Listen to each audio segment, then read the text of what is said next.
All right, hello everyone. Welcome to Michael's vlog in the Philippines. Again, today I'm using my old school webcam from like 1990, and you probably can barely hear me because my fan running loud on my laptop.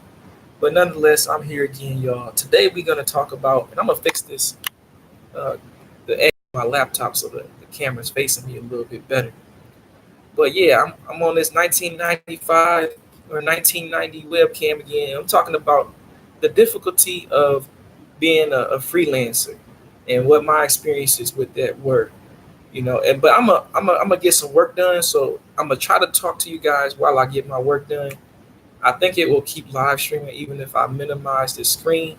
I won't see any comments from you guys because I got my screen minimized here, and I got to get this work done. But for y'all that don't know, you know, I've been a freelancer for many years, and I'm not looking at the camera because I'm working on my computer here. I want to do my first live stream where I get work done while I'm talking to you guys because I be bored sometimes. I ain't gonna lie to you.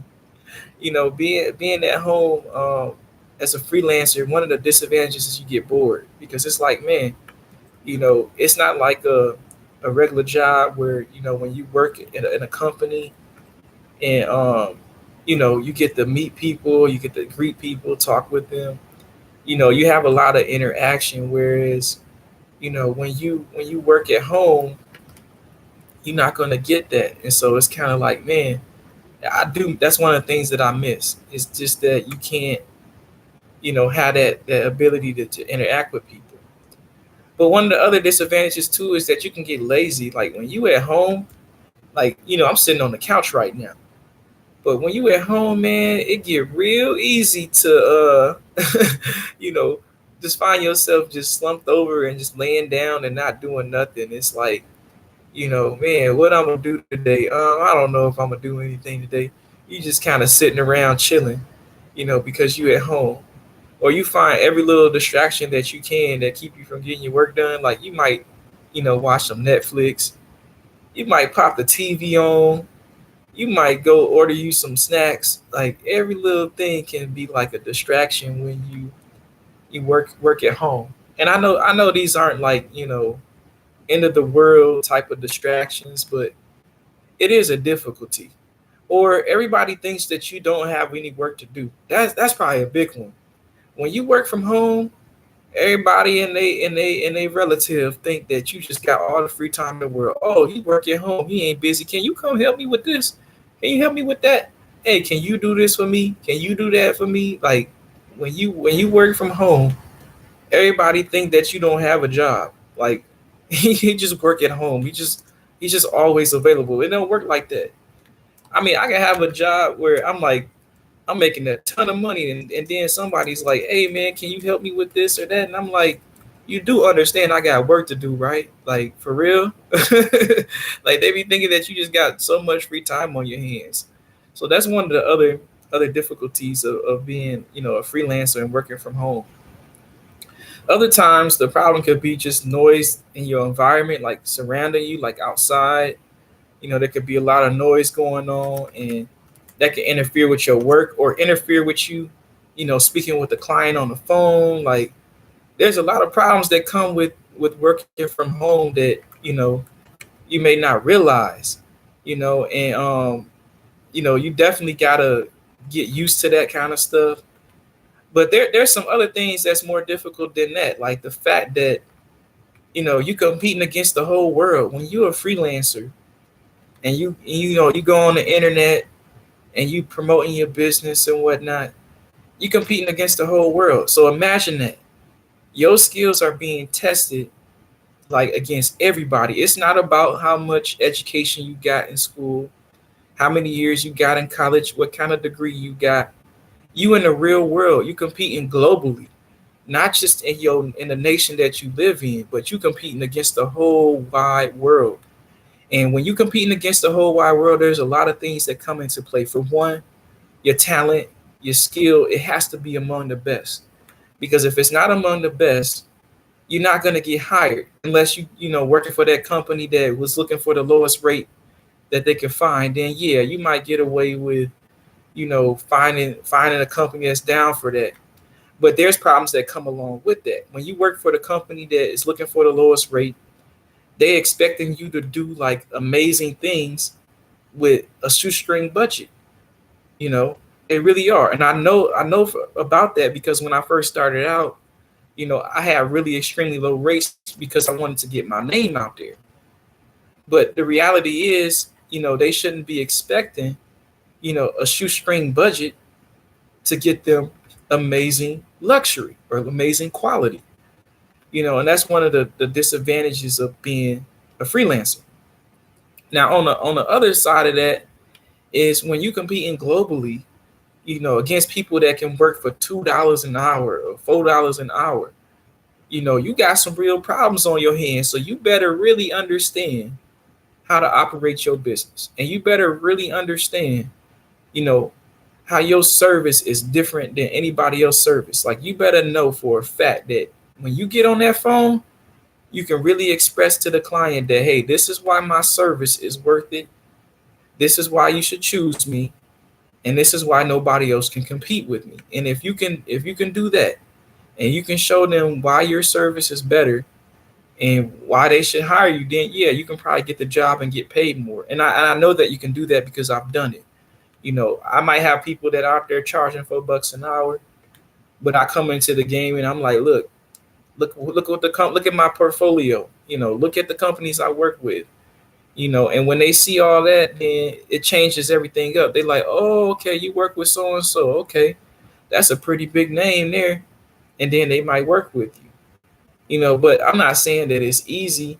You know, doing that. It's still very difficult, and I think there will come a time where the people that are charging the $4 an hour, they eventually going to catch up to the people that are charging more money. So I think in a global market, and I've kind of paused from my work for a bit here. I think in order to survive in a global market, and I'm talking about from real world experience. I've been in this thing. I've seen how the engine runs. Being in a global market to stay competitive, you got to know what your competitive advantage is, and you got to know that you can convince these companies, whether big or small, to pay you for your service that you offer on the internet. Now, if the market keeps changing and the engine keeps adjusting, I believe there will come a day where those people who are charging that $4 an hour will continue to get better, because the more you practice, the better you're going to get. And eventually, if they don't raise their rate and they still keep it the same, as their experience gets better and they slowly catch up with you, there will come a breaking point where the market will start cutting you off. It'll start cutting you off. And so you got to make moves. And I think in order to survive, you can't survive in America on $4 an hour. I mean, you're not going to do it. And so you can't compete with them once they hit your level of skill and talent. And I do believe that day will come, that their skill and talent will reach up to my level even, and I'm very well experienced in my industry. I think that in order to be sustainable, and competitive, you have to move around. You may have to move abroad somewhere. It don't mean that you're going to move where I'm at. I didn't realize that this was the case until I was already here. When I got in the Philippines, then I started seeing it. My eyes started opening up. I wasn't so blind. I was like, man, so America, I could be on the phone call with somebody that's in the Philippines, and I'm calling them about a service in America. And I know they from the Philippines because I recognize the Filipino accent. As I even told the person, I was like, "Yeah, you in the Philippines, ain't you? Yeah. I'm from the Philippines. I'm like, I'm here with you too. I recognize your voice sound like a Filipino accent." And so, you realize then, man, these companies in America is hiring all these people over here in the Philippines to handle all this customer service, and they paying them like minimum wage, the old school minimum wage of like $8 an hour. And I think that's for the higher end employees. I don't know if that's for the regular people. I think that's like managers that's making that.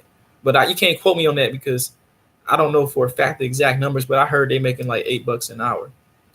But yeah, that's the reality. So when your jobs are being handed off on a global market, you got to think on a global scale to be able to compete.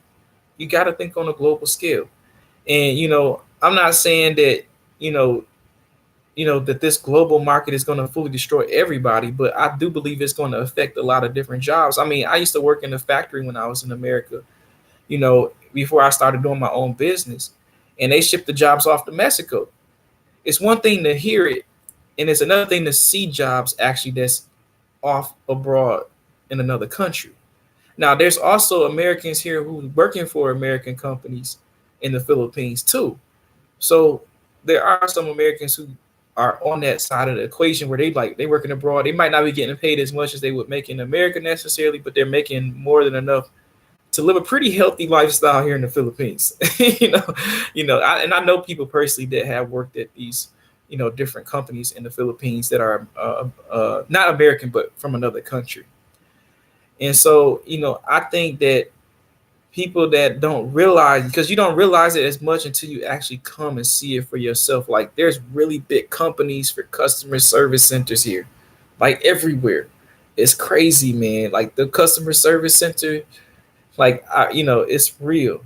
It's real, man. And I think you need to plan ahead, and that's what I'm trying to do. I'm always trying to plan ahead that even though I'm here in the Philippines, you know, I'm not gonna ever depend on the fact that I'm here, that I can use that as an advantage, because yeah, I don't need to have as much money, but I'm always trying to think of creative ways to adjust in business so that I can still keep a decent rate hourly that's similar to as if I was in America, and ensure that my business would thrive no matter where I'm at. Because the last thing you want to do, because I had a person tell me this, they were like, "Hey man, why don't you just charge them a low rate? Because you in the Philippines anyway, you could just close so many deals with clients." And I was like, "Well, here's the thing.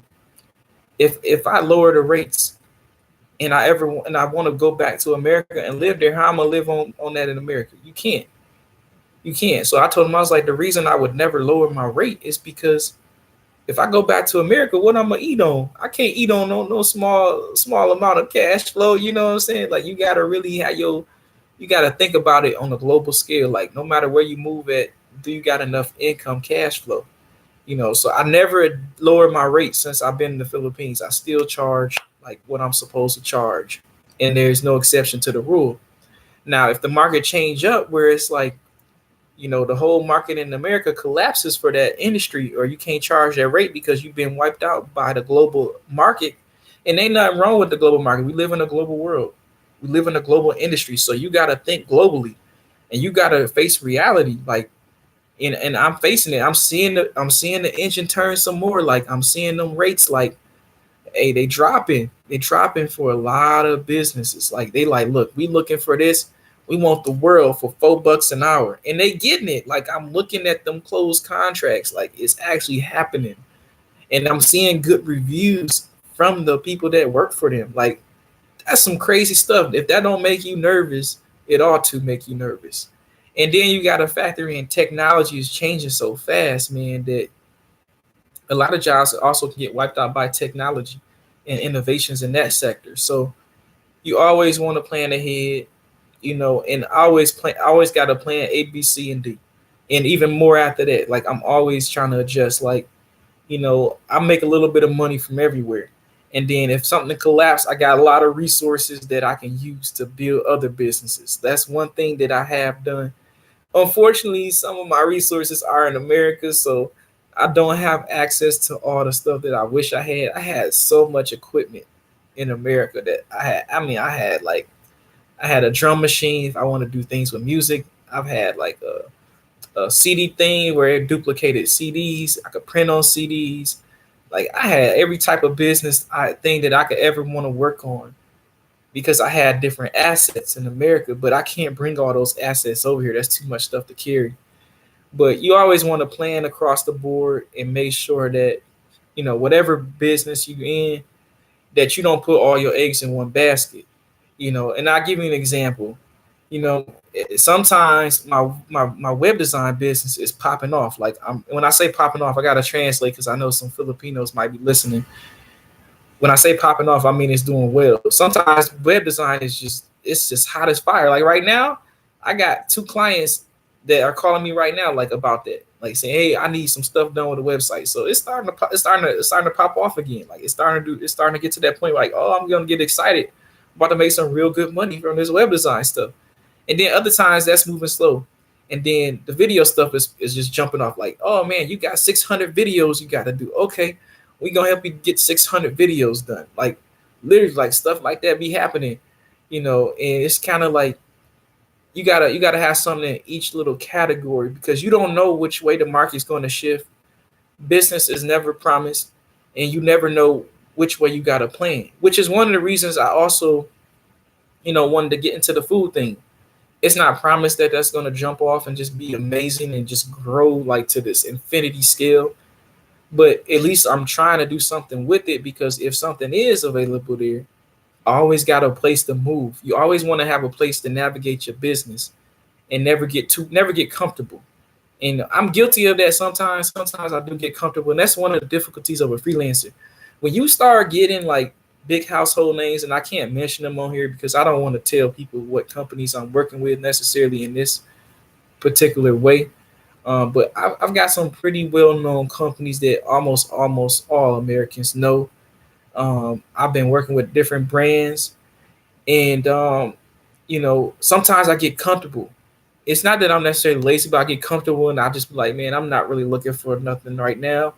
I got so and so in my pocket, but you never know when you could lose business. Not because you did anything wrong, but because they decide to go a different route. Like I had one company, man, they paid me so freaking well. Like, and I'm telling you, man, they paid me ridiculous amount of money. But there came one day where the guy I was working with, my connection to that business, he left the company. And when he left, I lost my connection with that company. And they ended up hiring someone internally for the video production stuff. And so I was like, man, that was crazy, man. But had I betted all my money on just that, I would have been in trouble. But that wasn't the only thing I bet my money on. Like I betted it on other things across the board, So I was able to shift around and keep myself busy. But you always want to keep learning, always keep growing, like and sometimes it's just simply just trying. Like this like what I'm doing right now. I don't do live streams. This is not my comfort zone. But if live streams help me to get better with this YouTube stuff and grow the channel, then I need to get comfortable with it. And I'm the type of person I'll never let my fear break me, And I guess that's one of the difficulties too. Sometimes as a freelancer, sometimes we may be afraid to ask for something, because we might think the answer is going to be no. And you shouldn't be afraid to ask. Like sometimes I get on the phone and I negotiate with people, and because even if I'm afraid to ask, sometimes I still ask, and I find myself getting exactly what I wanted only because I asked. And sometimes some companies are really strict, like they don't want you to have anybody else on the contract except for you. But there came a point where, when my business where it grew so big, at one point I was just like, I told the clients, like, you need to let me hire somebody or I can't work for you. Like, I was afraid to say that, but I said it. It had to be done. And that's one of the difficulties. Sometimes you got to say stuff that you're not comfortable saying. But that company ended up letting me hire somebody, and I was able to get people filled in to help me. And even to this day, like I got other business clients that, like I got exclusive people, like working for me as a contractor. Like right now, I got a new guy, and it's my first Filipino worker. And I have to say, man, he's a hard worker. I respect him. He don't ever try to cheat me. He does business good. Hey, what's up, Jaws? I see you on there. Everything's great, man.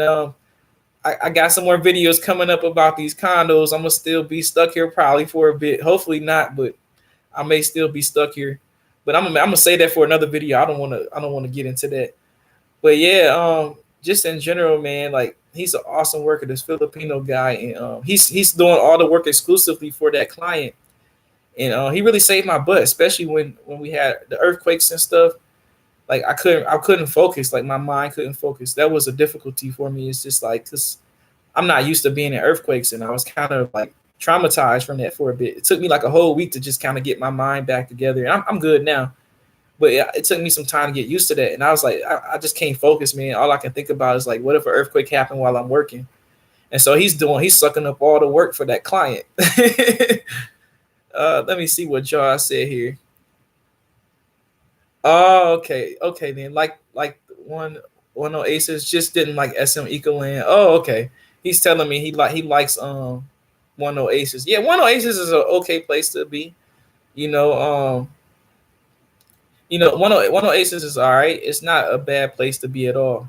The main thing I like about One Oasis is just the amenities, and you know, I like it because my son gets to play with kids. There's a lot of kids here. There's a basketball court. It's a good chance for me to interact too. Like the place I was living before. Don't nobody in the Philippines. I don't know if people know this about the Philippines, at least in the areas that I've been in. People don't. I would say for the middle class and upper class neighborhoods, people don't go outside really. When you talking about like a regular subdivision, I don't really be seeing people go outside unless they got like amenities like a pool or a basketball court. But like for real, like if you stay in like one of the neighborhoods that are high end or middle class neighborhoods that don't have like basketball court or pool, don't nobody go outside. Like you don't see kids outside, you don't see adults outside. It's just like I can't stay indoors all day. That's just not my style. I have to get out and breathe. Even if it's hot outside. And people be worried like it's hot outside. Like why would you go outside? I'm like I can't stay indoors all day.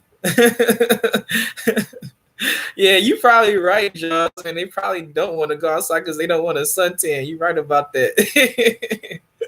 They probably don't. But I mean, I don't know, man. I can't live my life inside of a box. Like, when I say a box, meaning living inside the house all day, that is not comfortable.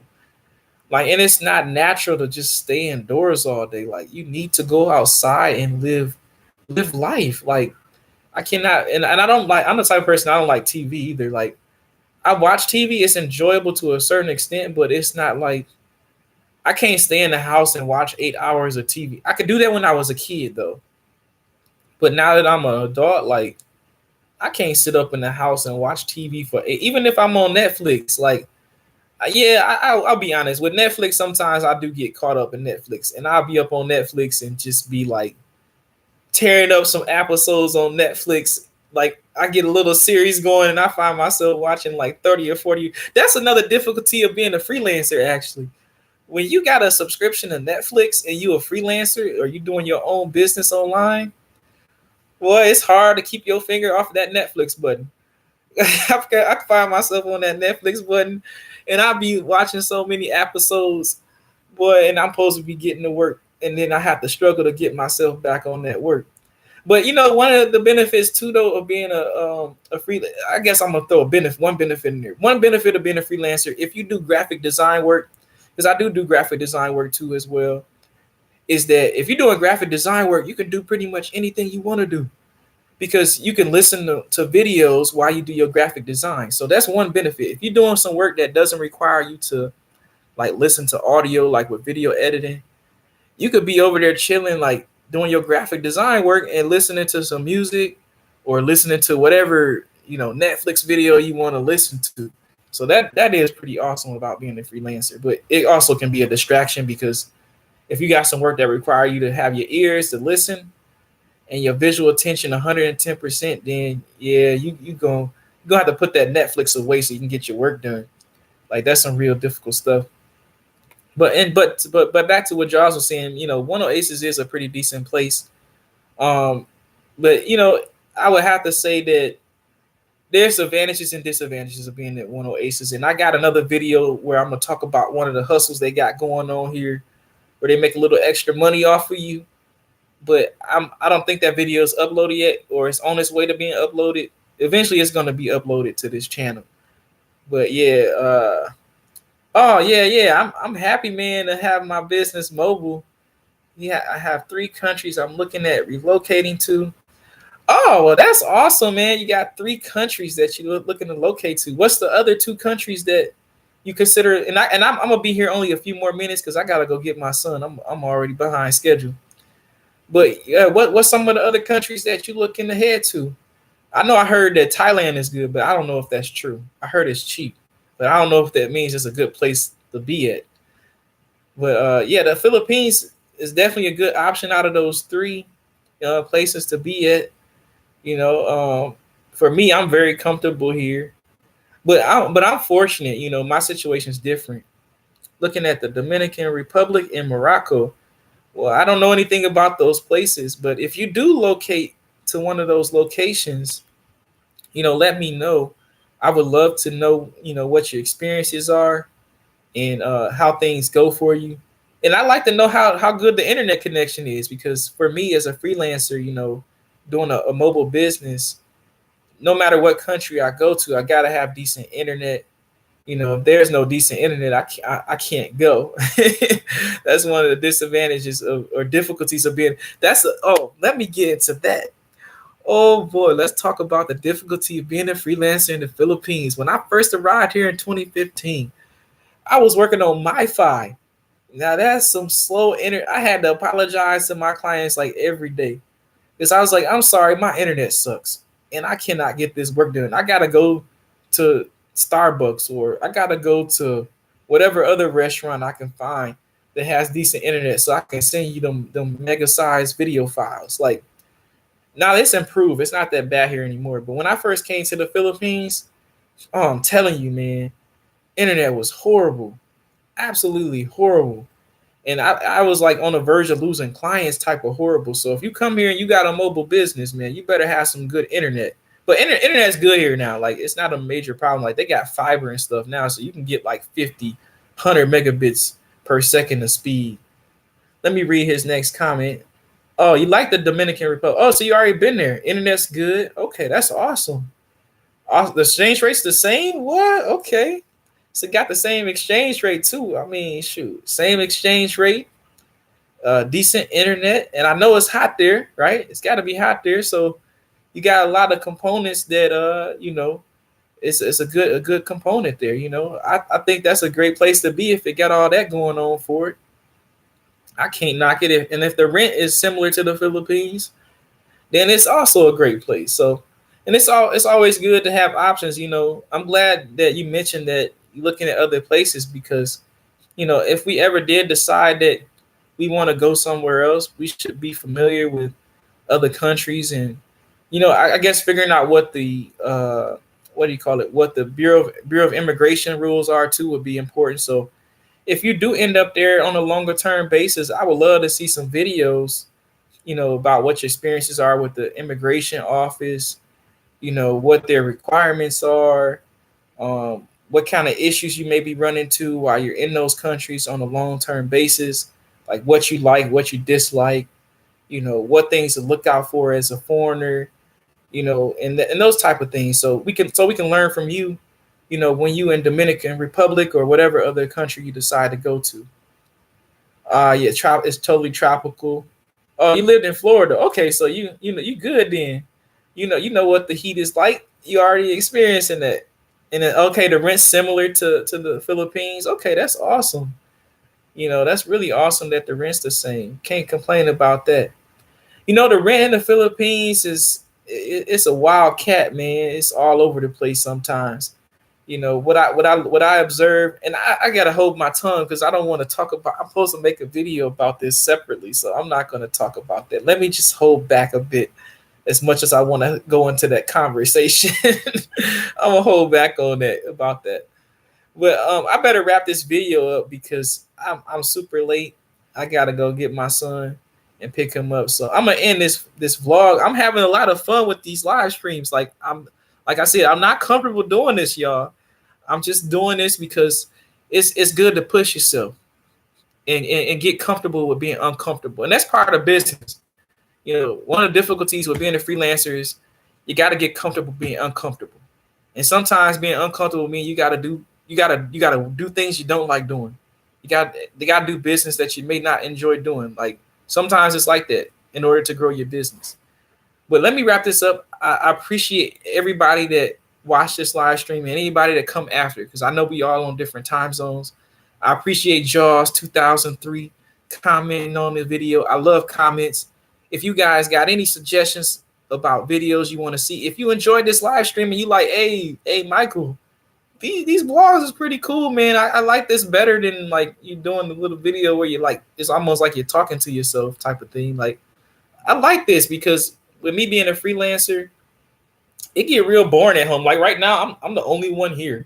Like, could you imagine how boring that is every day? Like at home, like I make a ton of money, like working with certain businesses, but like honestly, like the stress level, that's probably a difficulty of freelancer. Like when you were a freelancer, you started to understand money is not as important as like being happy. Like, and I am happy. Like, I'm happy with life in general, but like, it's not happy being at home by yourself, but being bored, like just sitting there, like ain't nobody to talk to. Like, that's the part it's not the freelancing so much as being here alone is the part that's so boring. Like, that's why I like being at One Oasis. It's just at any given moment, I can just go outside and I can see people. I can play basketball. I can talk to people. Like, that's the most beautiful experience, and I think that's why people stay at condominiums. Is because if they're like me and they're a freelancer, they work at home, they get all these different amenities. You know, my observation has been that most of the people that stay in these condos is because they ain't got nobody to talk to. They bored. They ain't got nothing going on. Like me, I ain't got nothing going on. I mean, I got a life when my family returns home, but when they go, I'm just here by myself. Like, it's like I'm living in the Philippines by myself sometimes. Like, for real. That's how it be. They still have food stalls close to the mall. Not really. There used to be a lot that were close by. I mean, they still have them, but they're not quite as close to One Oasis as they were. They're still fairly close. It's not like a massive difference. And I'm replying to Jaws. He asked me a question about the food stalls. They're still pretty close, but not as close as they used to be. But it's not so significant. It's like, oh my gosh, it's so far away. Like, you can still get to them. You can still get you some buko juice, which is like coconut juice for those who don't know the term buko. You can still get different food. They selling fruits and stuff. All that is still available there. So it is very convenient if you want to go purchase different things from food stalls. But I got to literally go like this moment because I am super late now. I should have been gone a minute ago. So I'm going to end this live stream. Thanks for the comments, Jaws. And anybody else, if you got questions, or you want to see more of these live streams, let me know. And I will definitely make more of them. But I'm also still upload regular videos. So until then, enjoy Michael's vlog. I'm gonna bring more videos to you guys on my 1990 webcam with some 1990 audio quality. I know it sounds so amazing. It looks so visually impacting when you watch my videos, right? I'm probably gonna win awards for all the ants marching on my face for the grainy video.